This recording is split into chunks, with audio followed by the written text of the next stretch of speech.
Vielen Dank, Dr. Ernst Schriefel. So, kommen wir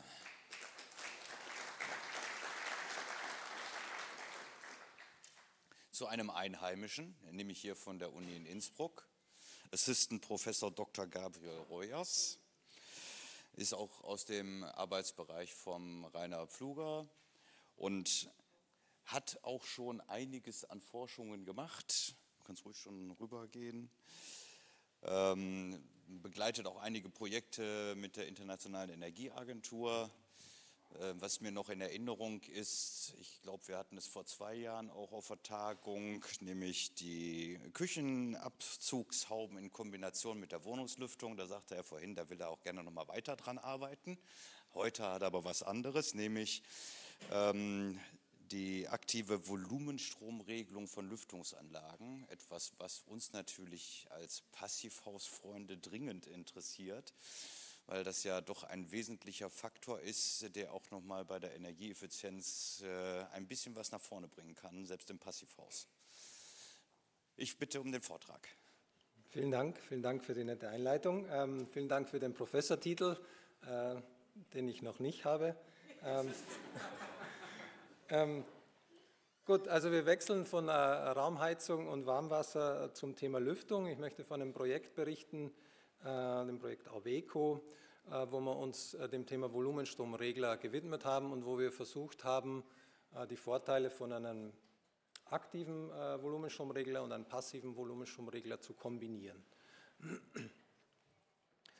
Grund oder Motivation, ich habe gleich eine Motivation auf dem Programmheft gefunden, sanieren, aber richtig. Wenn man Energieeffizienz die letzten, aber ich glaube, das muss ich in diesem Publikum hier nicht sagen, die letzten Meter bringen möchte, kommt man einer Lüftung mit Wärmerückgewinnung, zumindest in unseren Breitengraden, nicht drum herum. Aber wenn man sich die Zahlen anschaut, dann sieht es da gar nicht so gut aus. Und die sind in den letzten 10 Jahren auch gesunken.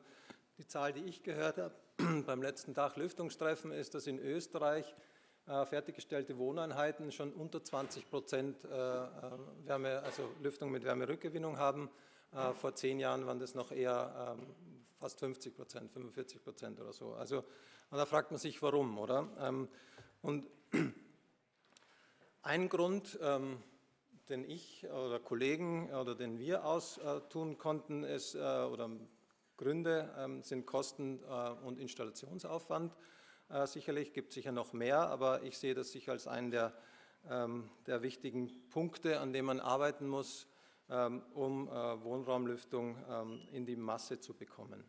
Warum sind Volumenstromregler dann wichtig? Wenn ich bis jetzt über Wohnraumlüftung geredet habe, sie sind wichtig für den Balanceabgleich der Lüftung, also zwischen Zu- und Abluft.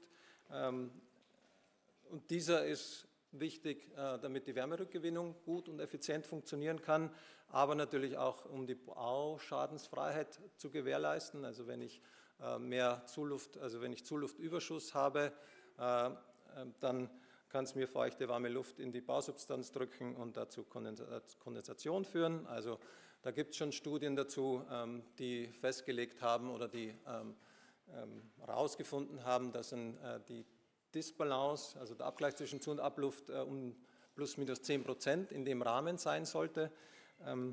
Also das schon mal merken. Und natürlich Komfort, wenn der Zu- und Abluftmenge nicht zusammenstimmt, dann kann es auch zu Zugerscheinungen führen. Aber Volumenstromregler sind auch wichtig oder spielen ihre Vorteile aus, wenn man aktive Volumenstromregler hat, dass man bedarfsgeführte Regelungen machen kann. Da wird jetzt viel über Smart Ventilation, intelligente Lüftungsregelung gesprochen. Auf dem Sensorbereich hat sich viel getan in den letzten Jahren. Das heißt, der Aktorbereich muss auch etwas nachziehen aus meiner Sicht. Und da die Idee oder deswegen unsere Motivation, an diesem Thema zu arbeiten. Also kurzer Überblickstand der Technik nochmal, Volumenstromregelung für Lüftungsanlagen. kann man grob unterscheiden in aktive Regelsysteme. Man hat eine Messeinheit, typischerweise ein Staukreuz, also was auf einen Staudruck misst, und das weitergibt an eine Regeleinheit, was einen Stellantrieb wieder aktiviert, und dieser stellt eine Drosselklappe, um den Widerstand, den Luftwiderstand im Rohr zu verändern, um somit den Volumenstrom zu regeln. Das ist ein aktives System. Demgegenüber das passive oder passive Volumenstromregler, man sollte sie richtigerweise Volumenstrombegrenzer nennen, denn richtig regeln können sie nicht, aber sie können den Volumenstrom begrenzen. Die arbeiten passiv. Das heißt, sie brauchen keine Stromzufuhr, das macht sie auch beliebt und ist eigentlich der große Vorteil an denen. Also da strömt die Luft, meistens basieren die so auf so einem Balgsystem, dass der Staudruck hier in so einen Balg reinbläst und dieser Balg bläst sich auf und drückt die Drosselklappe etwas zu, eventuell noch mit einer Feder versehen, da gibt es verschiedene Systeme, aber wie gesagt, der große Vorteil ist, Sie brauchen keine Verkabelung für diese Systeme. Hier hat ein Masterarbeiter bei uns, für einen Rainer, oder der Rainer Pfluger hat ihn betreut, sich verschiedene Volumenstromregler angeschaut hat, 3 in dem Fall. Dabei war einer ein aktiv geregelter und 2 passiv Volumenstromregler oder Begrenzer. Und wenn wir uns zuerst mal den aktiven anschauen, die orange Kurve, hier sollte ein Sollwert von 100 Kubikmeter erreicht werden. Und man sieht das hier aufgetragen über den Vordruck oder dann im Endeffekt über den Differenzdruck, den der Volumenstromregler zur Verfügung hat. Und man sieht, der kann das eigentlich ganz gut, geht ein bisschen rauf und runter, aber er ist einmal 5% über dem Sollwert, was akzeptabel wäre. Gut, sollte man an dem Punkt dann schon eventuell die Nachteile erwähnen, nachdem beim Passiven natürlich die Vorzüge sind, keine Verkabelung, sie sind auch kostengünstiger, ist beim aktiven Regler, die muss man als Nachteile nennen, die hohen Kosten, die sind gute Volumenstromregler sind relativ teuer und der Installationsaufwand ist entsprechend höher, weil man eben jedes dieser Teile eben verkabeln muss. Schaut man sich die Messung an bei einem niedrigen Sollwert, bei 50 Kubikmetern, sieht man auch, das schafft es über den ausgemessenen Differenzdruckbereich auch ganz gut, aber da sind wir schon bei 10% Abweichung. Okay? Also noch in einem Bereich, der okay wäre, aber könnte auch etwas besser sein. So, gehen wir zu den passiven Reglern. Das sind die blauen und die blaue und die graue Kurve. Und man sieht schon, wie stark die eigentlich von ihrem Sollwert abweichen. Also bei niedrigen Drücken, hier bei 30 Pascal angefangen, hat man eine Abweichung von ca. 30 oder mehr als 30% vom Sollwert. Möchte man in den konstanten Bereich kommen, dann braucht man einen Vordruck von 80 oder 90 Pascal. Okay? Also das ist ein Druck, den dann auch das Zentralgerät zur Verfügung stellen muss, wo der Ventilatorstrom oder der Ventilator entsprechend arbeiten muss, um diesen Druck bereitzustellen.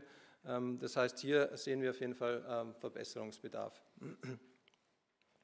Die nächste überspringe ich, das ist ein anderer passiver Regler, der von einem anderen Masterarbeiter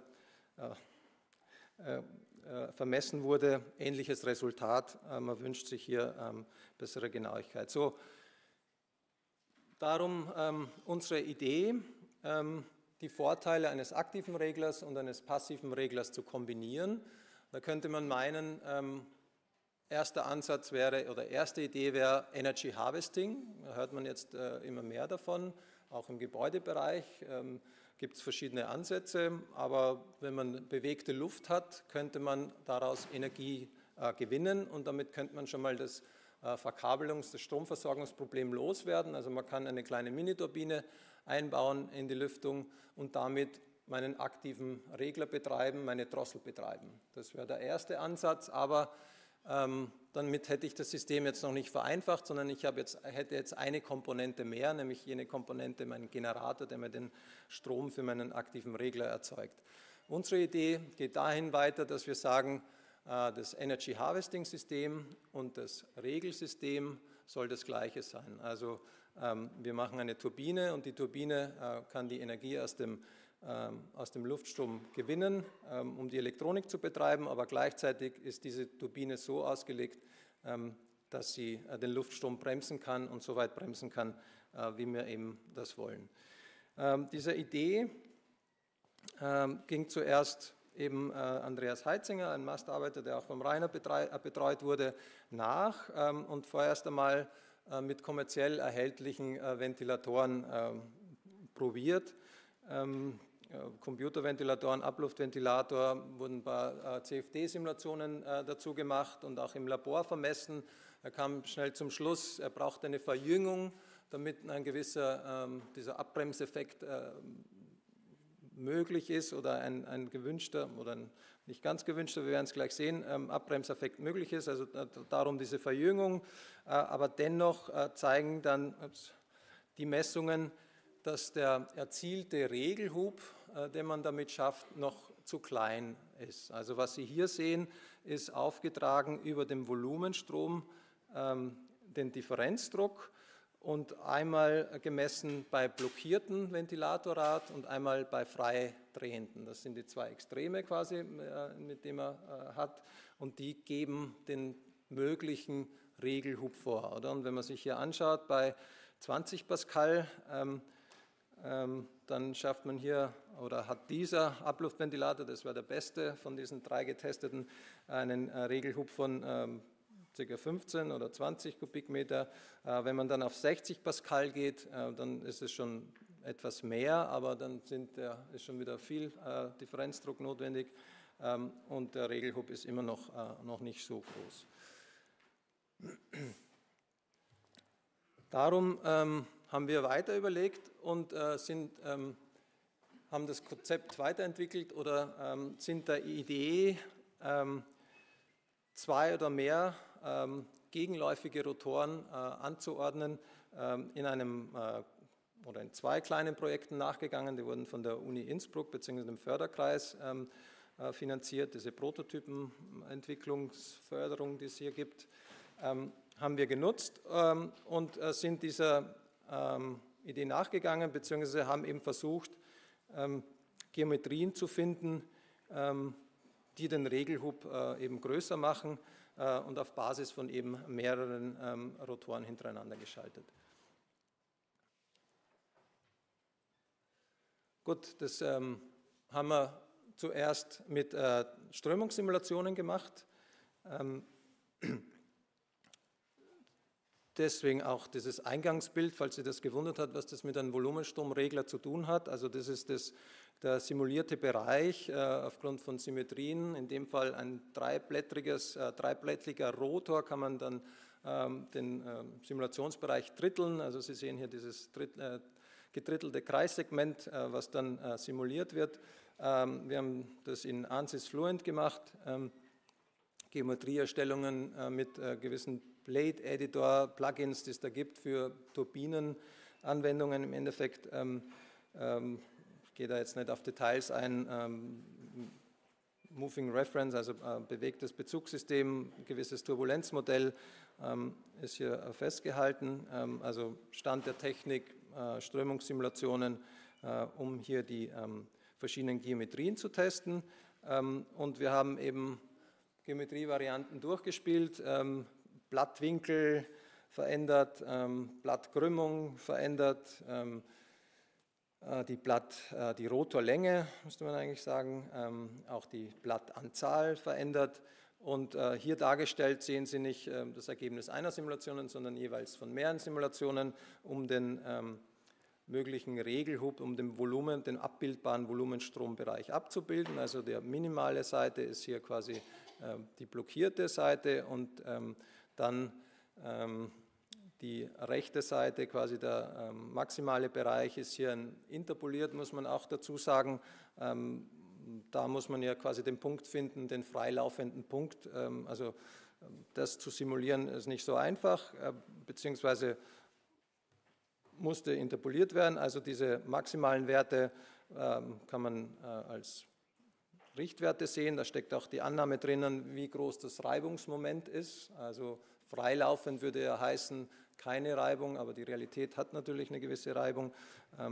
Dementsprechend dieser letzte Punkt, also dieser lange Balken hier rechts, den muss ich mir nochmal anschauen. Ich schätze, der wahre Wert liegt hier irgendwo zwischen 150 und 200, nur das angemerkt sei. Also wir sehen hier, dass wir den minimalen hier schon auf 30 bis 40 Kubikmeter runterkriegen konnten im blockierten Zustand und den maximalen, den freilaufenden auf über 150 oder ca. 150 Kubikmeter bei nur 20 Pascal Druckdifferenz. Okay? Also bei 20 Pascal Druckdifferenz ist dieser Regelhub möglich. Das sind die Simulationsergebnisse für den grünen Fall, den wir dann auch im 3D-Druck haben fertigen lassen und dann vermessen haben, sieht dann so aus. Man sieht hier die graue und die orange Kurve gelten für rechts, also die zeigen das Drehmoment an. Wenn eben ein gewisser Luftvolumenstrom bei 20 Pascal Druckdifferenz da durchströmt, dann wirkt auf den Rotor 1 dieses Drehmoment und beim Rotor 2 dieses Drehmoment und das sinkt natürlich, je höher die Drehzahl wird, sinkt das bis zu einem Punkt, wo es 0 erreicht. Das wäre der theoretisch freilaufende Fall ohne Reibung. Die Realität ist natürlich, dass diese Rotoren gelagert sein müssen, beziehungsweise dass wir daran einen Generator hängen möchten und dieser Generator hat auch eine gewisse Leerlaufreibung, wenn man so will. Die wird wohl irgendwo zwischen 0,1 und 0,2 Millinewtonmeter liegen. Das heißt, hier, wo diese Drehmomentenkurven, diese roten Kurven schneiden, hier kann man sagen, hier wird irgendwo das Maximal liegen. Das ist das, was die maximal an Drehzahl möglich ist, wenn man nichts aus dem Generator entnimmt und es frei laufen lässt. Also man sieht, ein Regelhub bei 20 Pascal von ca. 40 bis 140 Kubikmeter oder 150 Kubikmeter sollten möglich sein bei einem gewissen Reibungsdrehmoment. Gut, das haben wir, wie gesagt, im 3D-Druck anfertigen lassen. Sie sehen hier den Vergleich, wo wir das mal getestet haben, ohne einen Generator anzuschließen, also nur in einem Gleitlager mit möglichst wenig Reibung hier zu installieren. Und Sie sehen, da kann man natürlich dann nur 2 Punkte messen, nämlich den blockierten Zustand und den freilaufenden Zustand. Das ist die orange Kurve im Vergleich zur simulierten, passt nicht perfekt, aber ganz gut zusammen. Und man sieht, man hat auch diese 100 bis 140 Kubikmeter hier abbilden können. Dann haben wir gesagt, ja, sieht ja gut aus, Messung und Simulation passt gut zusammen. Jetzt brauchen wir nur noch den Generator dran machen. Da haben wir einen Gleichstrommotor verwendet, einen elektronisch kommutierten Gleichstrommotor.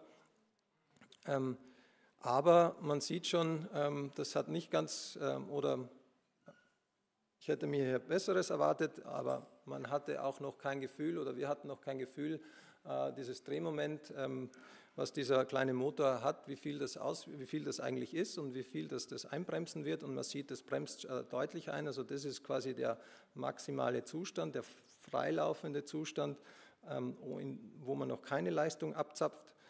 Und das heißt, der Regelbereich ist hier, der mögliche Volumenstrombereich oder Regelhub ist da deutlich eingeschränkt. Hier noch die Wellenleistung dazu, die man abgreifen könnte, wenn es keine Reibung hätte. Also nach der Simulation ist die graue Kurve, man kommt dann auf um die 200, 300 Milliwatt, was man da abgreifen kann. Aber in unserem Fall deutlich weniger.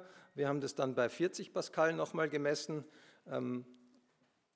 Dann kann man schon knapp 70 Milliwatt abgreifen, aber man kommt auch schon auf 110 oder fast 120, 110 Kubikmeter pro Stunde, aber entsprechend ist natürlich auch der Volumenstrom im blockierten Zustand höher, nämlich bei 60. Das zusammengefasst sieht man das jetzt hier. Was haben wir hier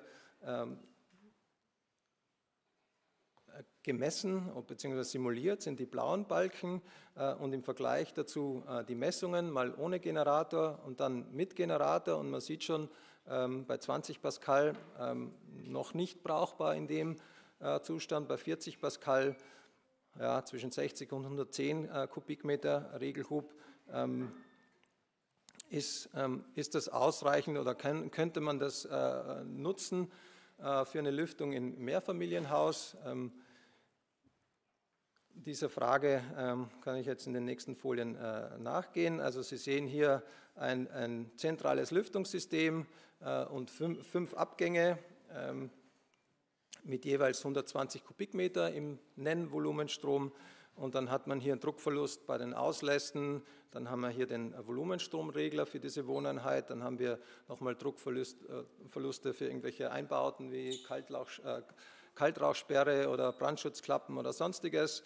Dann haben wir natürlich jeweils Leitungsdruckverluste zwischen den jeweiligen Abgängen. Ich habe hier mal angenommen jeweils um 5 Pascal.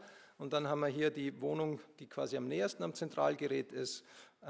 Wenn alles auf Nennvolumenstrom eingestellt wäre, 120, dann passt das. Dieser Volumenstromregler macht 20 Pascal Druckdifferenz, alles gut.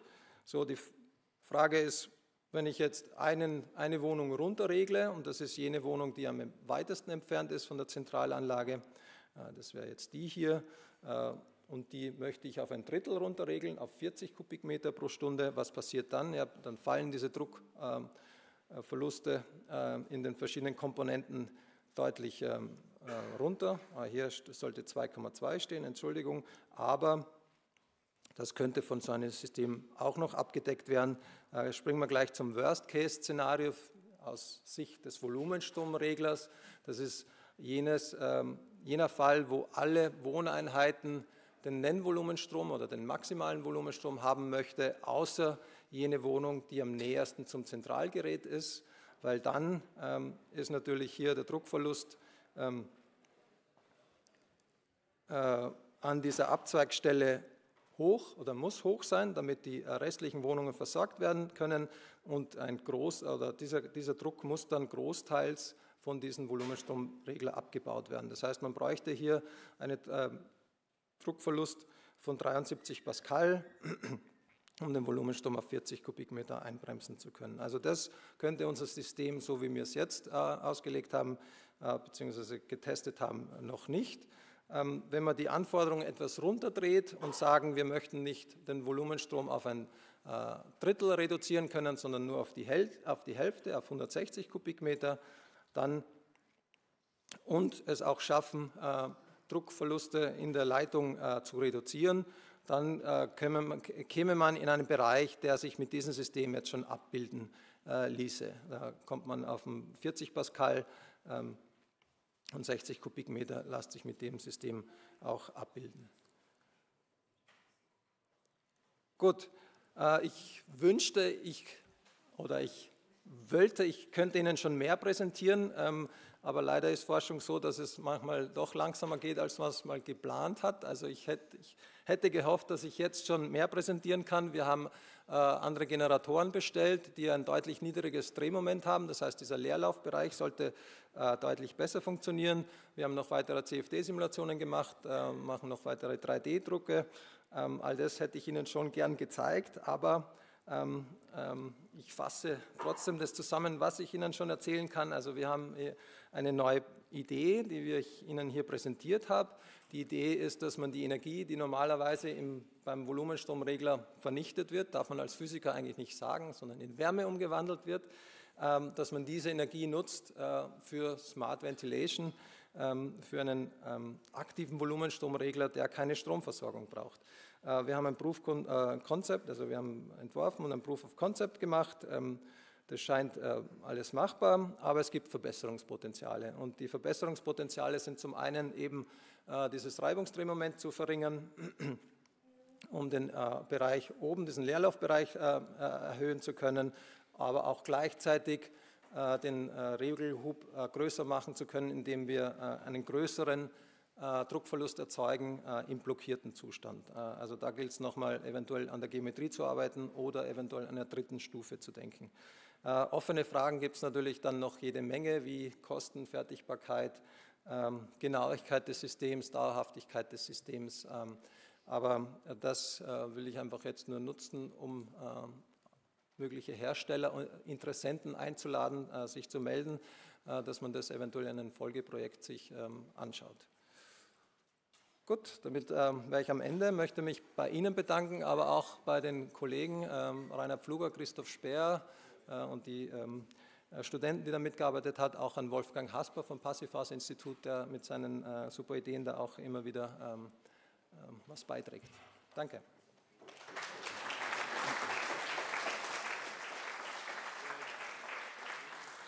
Ja.